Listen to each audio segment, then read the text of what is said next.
Welcome to our video, adding and subtracting expressions containing radicals. We have a few examples here to show you, and hopefully you should have a good understanding when you're finished.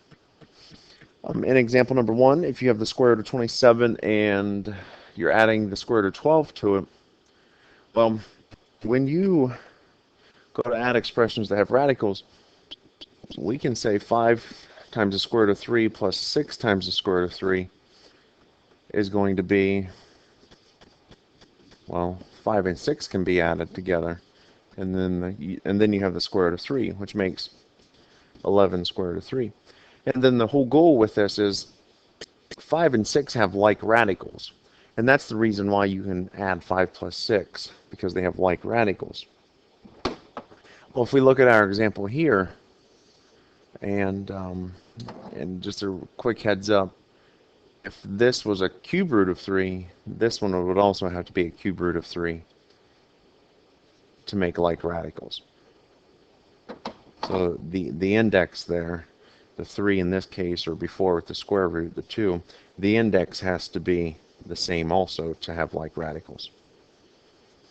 In this case, we have the square root of 27 plus the square root of 12, and probably what you're going to have to do is simplify these radicals first.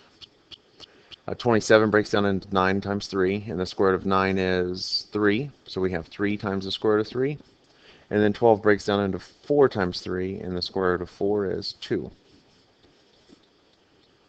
And then so from here, now they have like radicals, square root of 3, square root of 3. So 3 plus 2 is 5 times the square root of 3. And that is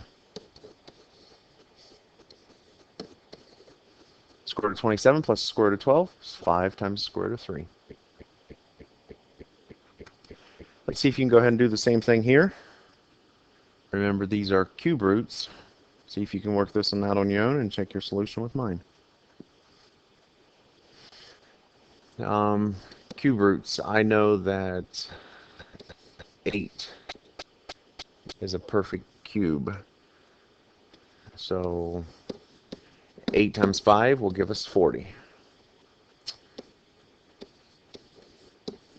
And now the cube root of 8 is going to be 2. Bring down cube root of 5. And this one also. So if we have 2 times the cube root of 5 and we're subtracting 1 cube root of 5, 2 minus 1 is 1, which is the invisible 1, and then we're left with the cube root of 5. So the cube root of 40 minus the cube root of 5 is the cube root of 5. It's no different if there's variables underneath the radicals.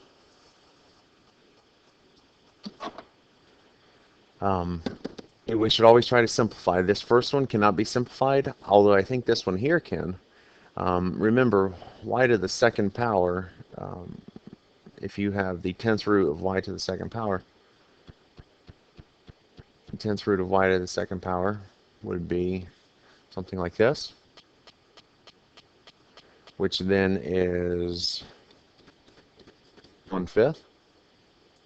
So you can either work with it as y to the 1/5 power, which is what this one is, right? Y to the 1/5 power. And let's try to simplify what we have here. Well, we have y to the 3rd power. We're taking the 15th root of y to the 3rd power, and what's 3 divided by 15? I believe it reduces to 1/5.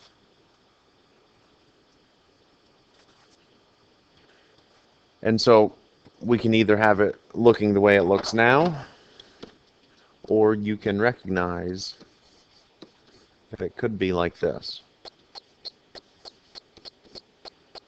And this right here is going to be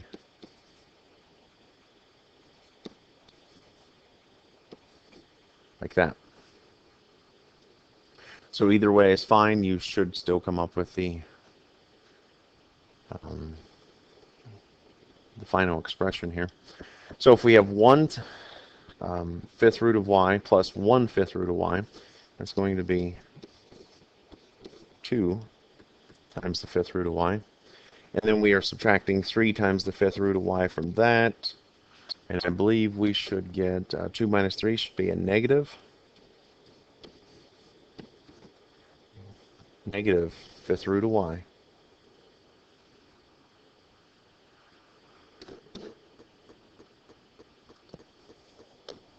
And our last example, if you feel confident enough to do this on your own, go ahead and try it. If you need some assistance, then pay attention to my explanation. Let's simplify here. I know the cube root of 8 is going to be 2. So there's the 2. And I know since this is a 3 outside, and I divide that by 3, that is going to give us x squared coming outside. And then neither one of these, 2 divided by 3 or 1 divided by 3, has enough y's or z's to bring outside the radical. So they just stay inside.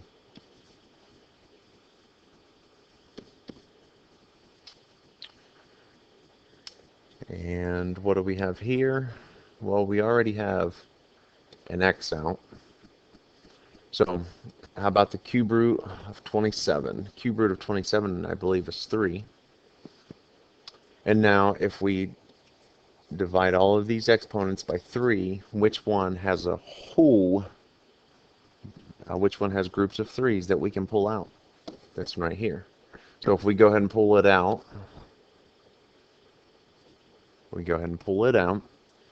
y does not have enough to get pulled out, and z does not have enough to get pulled out. But the x times x, we can make that look a little bit better. And we have x squared.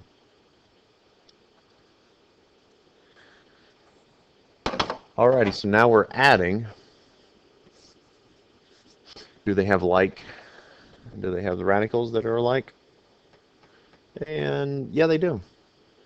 So now we also have variables here. X squared, are those like terms? Yes, they are like terms. So not only do you have to pay attention to the radicals, but you also have to pay attention to the variables outside also. So if we have 2x squared with this radical after it, we have 3x squared with this radical after it. 2 plus 3 is 5. X squared with the radical after it.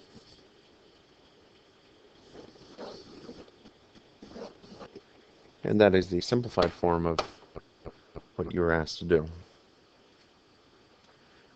Okay, I hope that's a good introduction for you to kind of understand what you should be looking for when you're supposed to be adding, subtracting expressions involving radicals.